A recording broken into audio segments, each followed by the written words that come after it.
저는 사실 억새하고 갈대를 잘 구분하지 못합니다. 이게 헷갈리기도 해서 매번 찾아보거든요. 그래서 찾아서 보고 나면 이게 억새구나, 이게 갈대구나를 알지만 돌아서면 또 잊어버려요. 오늘 주보에 있는 사진은 은빛인 걸로 봐서는 억새이죠. 억새가 옆으로 이렇게 누워있는 걸 보면 바람이 아마도 불고 있는 모양입니다. 여러분 상상해 보십시오. 바람이 살랑살랑 불고 있고 이 억새가 이렇게 흔들리고 있는 것, 마치 춤을 추는 것 같은 모양일 거예요.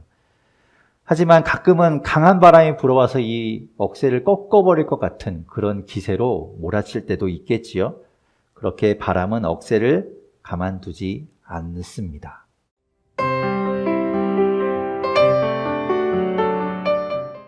억새가 자라면요, 1m에서 한 2m까지 자란대요. 근데 만약에 바람이 불지 않는 곳에, 온실 같은 곳에서 억새가 자란다면 훨씬 더 많이 자라게 될까요?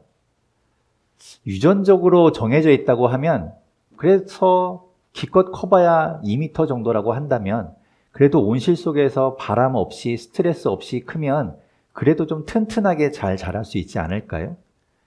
그런데 실제로는 바람을 맞으며 자란 식물이 더 건강하다고 하죠. 억새도 마찬가지일 것 같아요. 바람 부는 곳에서 자란 억새가 뿌리를 더 깊이 내리고 더 건강할 것 같습니다. 자극 없이 자란 식물은 오히려 자극에 약하게 되죠. 그래서 우리가 온실 속의 화초라는 그런 관용구를 사용하고 있지 않습니까? 우리는 사실 고난을 싫어해요.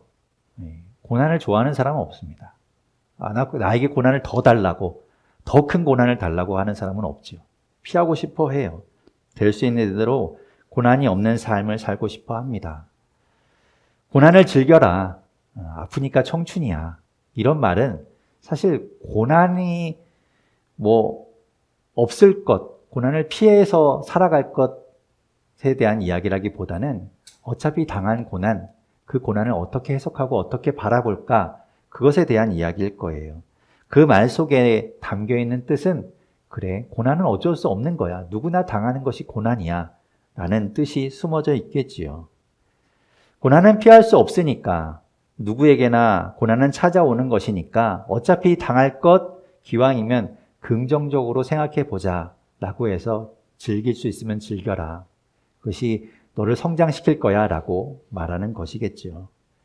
하지만 정작 우리가 가장 듣고 싶은 이야기는 어떻게 하면 고난을 피할까? 어떻게 하면 고난을 덜 받을까에 대한 이야기일 거예요. 그렇게 고난을 피하고 싶은 우리에게 성경은, 하나님은 우리에게 이렇게 하면 고난을 피할 수 있어.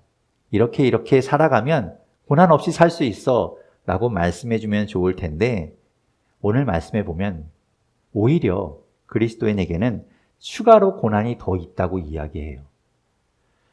오늘 본문 8절 말씀을 같이 다시 읽어보겠습니다. 8절 다시 한번 읽어볼게요.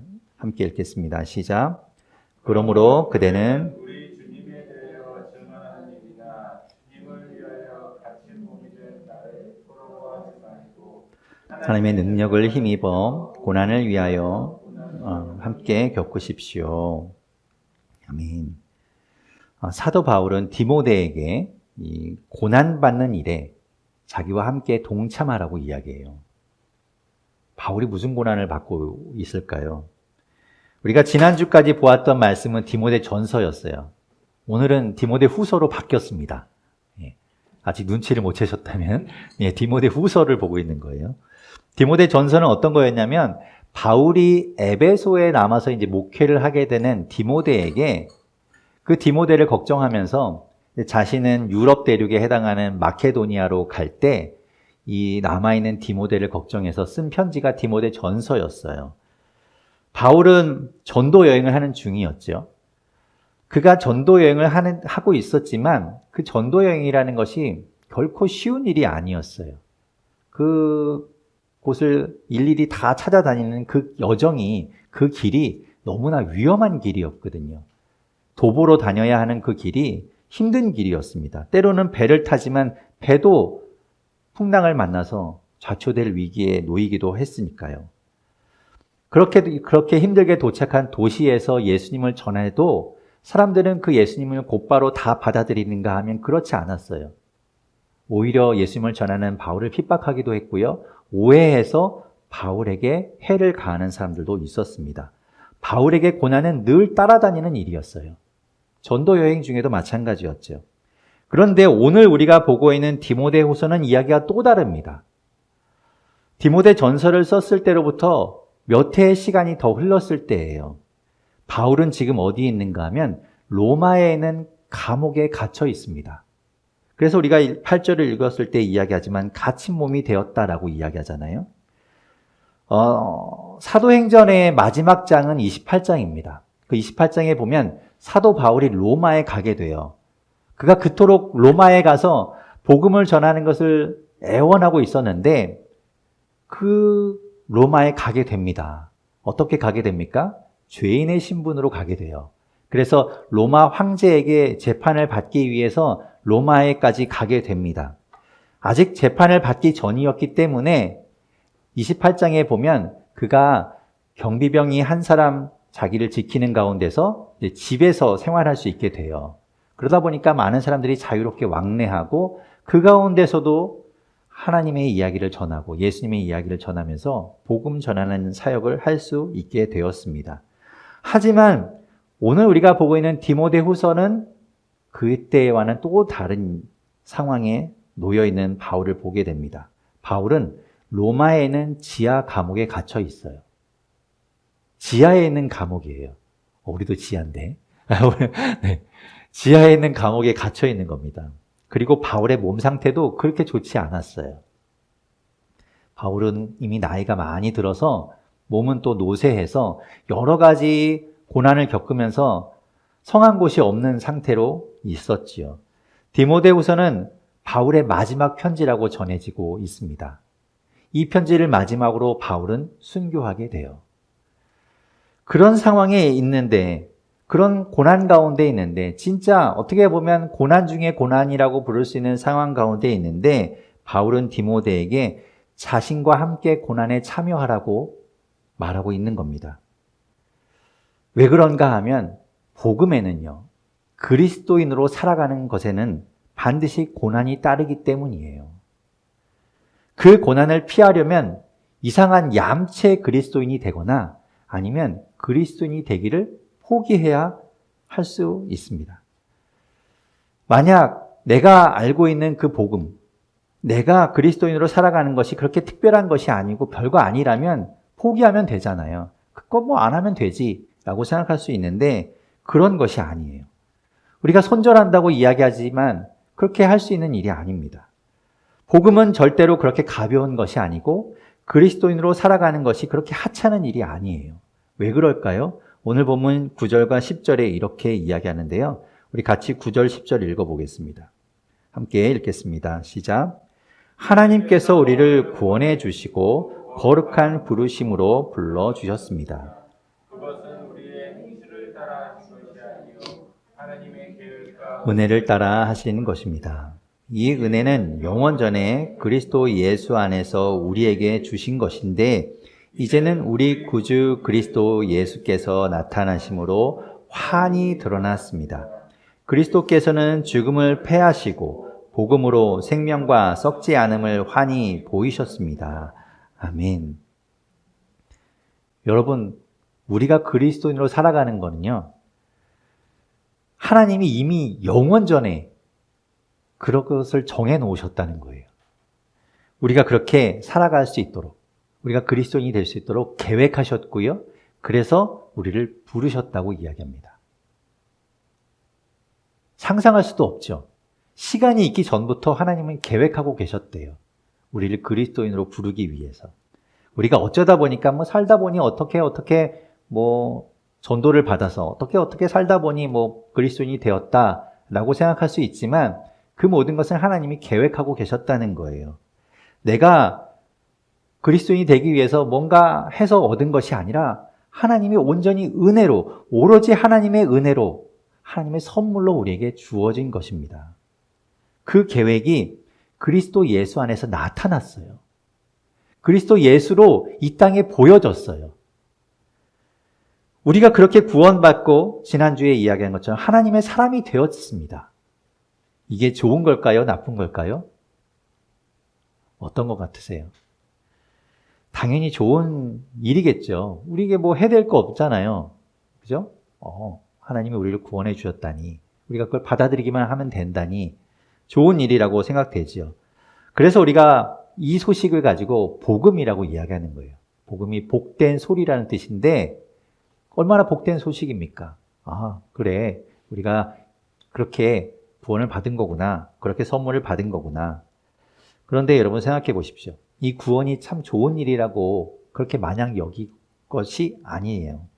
그게 선물인데, 우리에게 주어진 은혜인데 왜 고난이 따를까요? 그리스도인이 되는 것이 그렇게 좋은 일이라면 고난이 있을 것이 없잖아요. 좋은 일을 겪는데 왜 고난이 있어요? 좋은 일인데 왜 고난이 따르는가?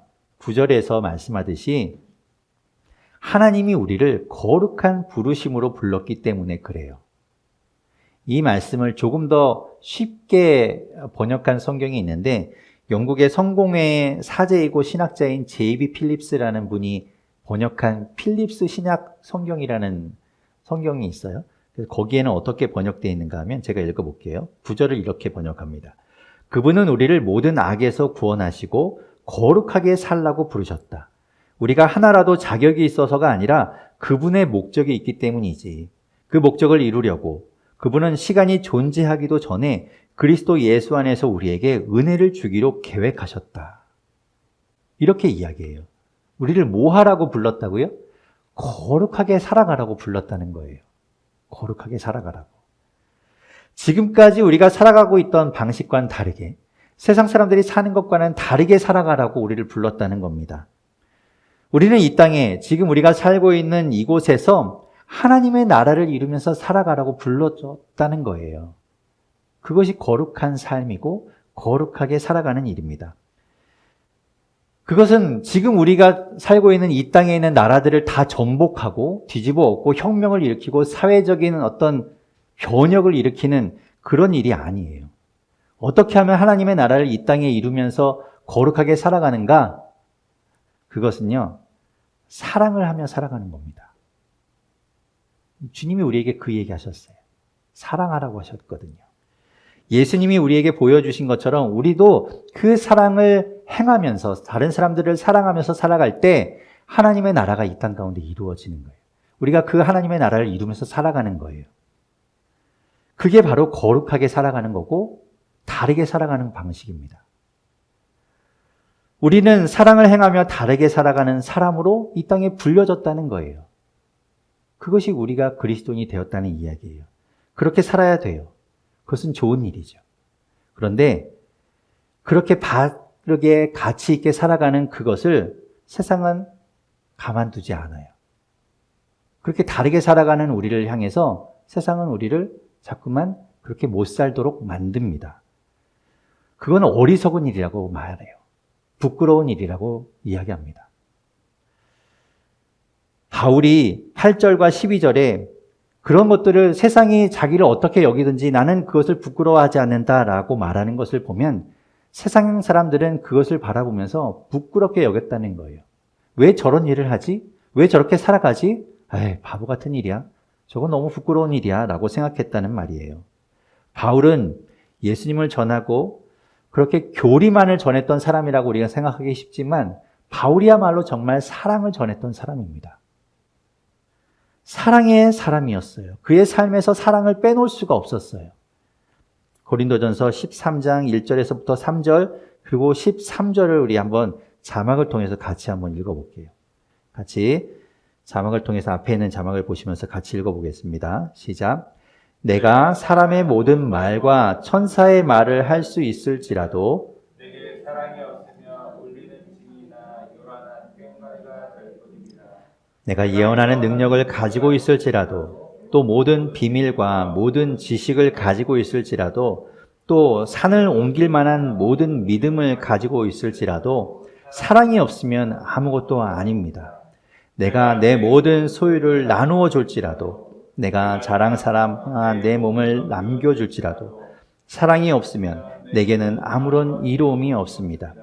그러므로 믿음, 소망, 사랑 이 세 가지는 항상 있을 것인데 그 가운데서 으뜸은 사랑입니다. 아멘. 그가 이야기하죠. 사랑이 없으면 다 소용없다고 이야기하고 사랑이야말로 으뜸이라고 이야기합니다. 그가 그렇게 전하고 다녔어요.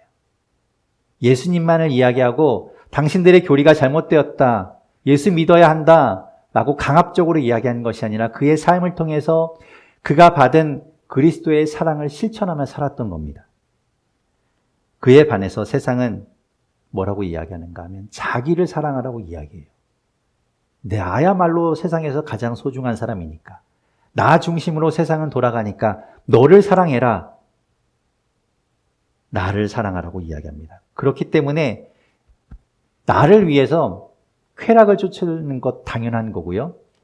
하고 싶은 대로 살아가는 것이 당연한 거예요. 내가 중요하니까.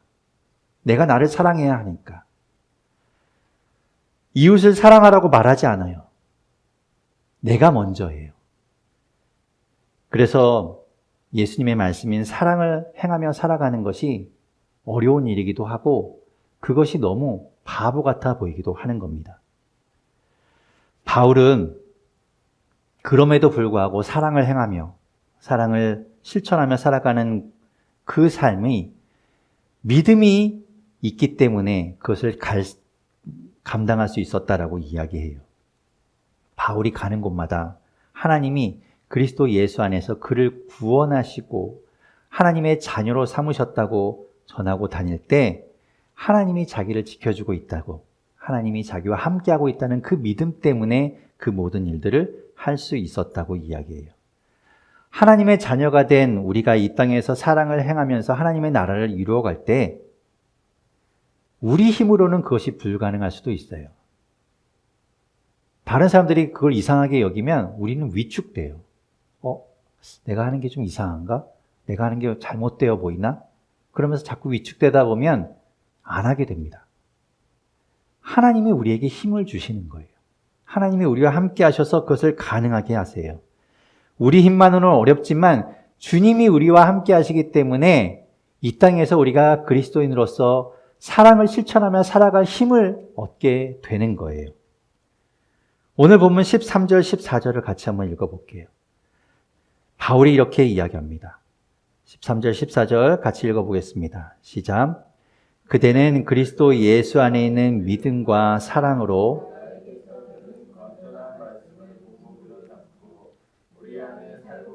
성령으로 말미암아 그 맡은 바 선한 것을 지키십시오. 아멘.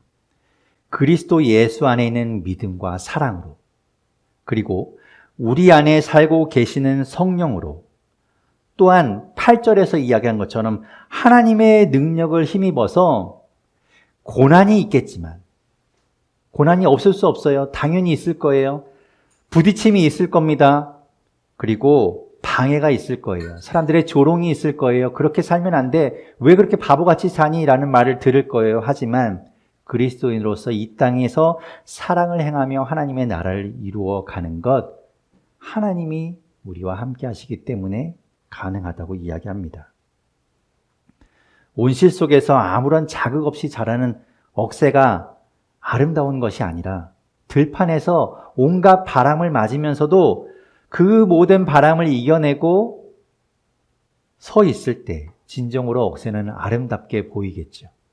그처럼 우리도 아무런 고난도 없이 상처도 없이 그렇게 살아가는 그리스도인이 아니라 이 땅 가운데 살면서 예수님 말씀처럼 내가 사랑을 실천해보고 상처를 받기도 하고 고난을 겪기도 하고 방해를 받기도 하면서 그럼에도 불구하고 그 고난 가운데 함께 하시는 그 주님을 경험하며 살아가는 그리스도인이야말로 정말 아름다운 그리스도인으로 불릴 수 있지 않을까요?